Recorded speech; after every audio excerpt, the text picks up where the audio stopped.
गांव के एक मंदिर के पास एक हाथी रहा करता था। वो बहुत ही अच्छा हाथी था।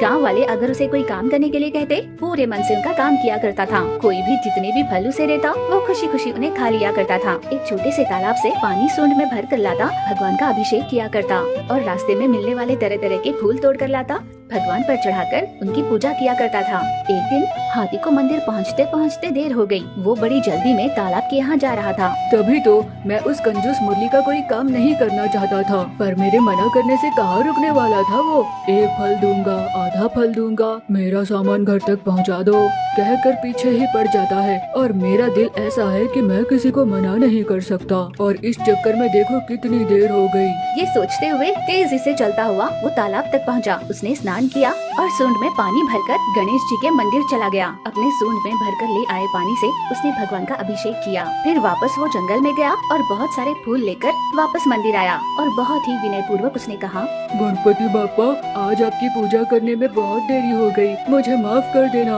आइंदा ऐसा ना हो इसका ध्यान रखूंगा। उस मक्खी चूस मुरली की वजह से हुआ है स्वामी, बस एक बार मुझे और उस मुरली को माफ कर देना बापा।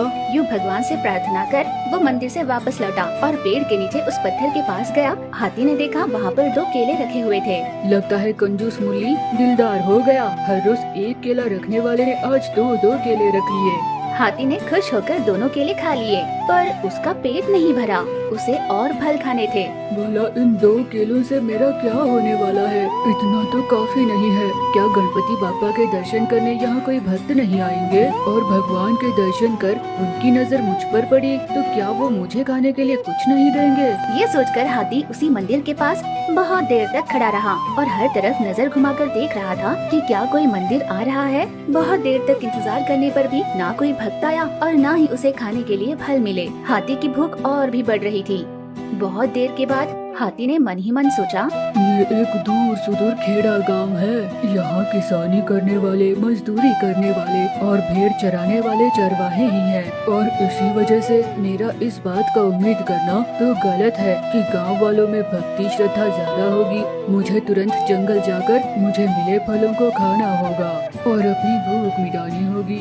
ये सोचकर हाथी वहाँ से निकला और जंगल की ओर बढ़ा। रास्ते में जो भी फल उसे दिखता वो अपनी सूंड से उसे खाए जा रहा था। फल खाने के बाद उसका पेट भर गया। अब जाकर मेरा पेट भरा है। अब मैं अपने पापा के शरणों में जाकर आराम करूँगा। और अगर कोई मुझसे सहायता मांगने इस समय आएगा तो मैं उन्हें मना कर दूंगा। जब भी मुझसे काम करवाना होता है तो मैं जरूर याद आता हूँ कि उस बेचारे का भी पेट होगा, उसे भी भूख लगती होगी। हमारे इतने सारे काम करता है तो उसमें ताकत भी तो होनी चाहिए। फिर ये सोचकर हाथी जंगल से निकलकर मंदिर की ओर चला गया और एक पेड़ के नीचे आंखें मूंद कर सो गया। पर तभी एक मैत्री नाम की छोटी सी लड़की हाथी के साथ खेलने के लिए उसके पास आई। अरे गजराज तो सो रहे हैं।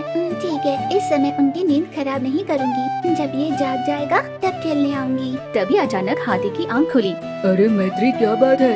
तुम यूँ आई और यूँ चली जा रही हो? अरे ऐसी बात नहीं है गजराज, वो तो मैं तुम्हारे साथ खेलने आई थी, पर मैंने तुम्हें सोते हुए देखा तो सोचा तुम्हारी नींद खराब न करूं, बस इसीलिए जा रही थी। हाँ मैत्री, दरअसल मुझे बहुत भूख लग रही थी। मैंने जंगल से ढेर सारे फल तोड़ कर खाए। वैसे भी मैं तुम्हारे साथ नहीं खेल पाता, हम कभी और खेलेंगे। हाथी के ऐसे कहने पर मैत्री बेचारी उदास होकर वापस लौटी। इस बात का दुख हाथी को भी था। एक दिन हाथी को बहुत प्यास लग रही थी। वो अपनी प्यास बुझाने के लिए तालाब की ओर जा रहा था। उस तालाब में एक भूखा मगरमच्छ अपना पेट भरने के लिए किसी शिकार की राह देख रहा था।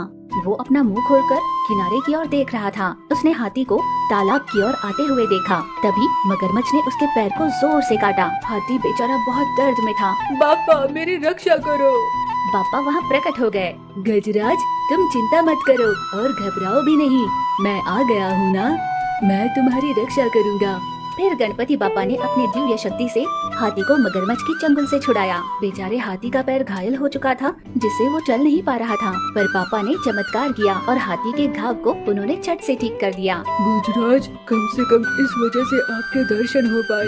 गजराज, तुम मेरे प्रिय भक्त हो। भला ऐसे कैसे हो सकता था कि तुम मुसीबत में रहो और मैं न आऊं? जब भक्त खुश रहेगा तभी तो भगवान खुश रहेंगे। तुम निश्चिंत होकर जियो। यूँ आशीर्वाद देकर बापा वहाँ से अदृश्य हो गए।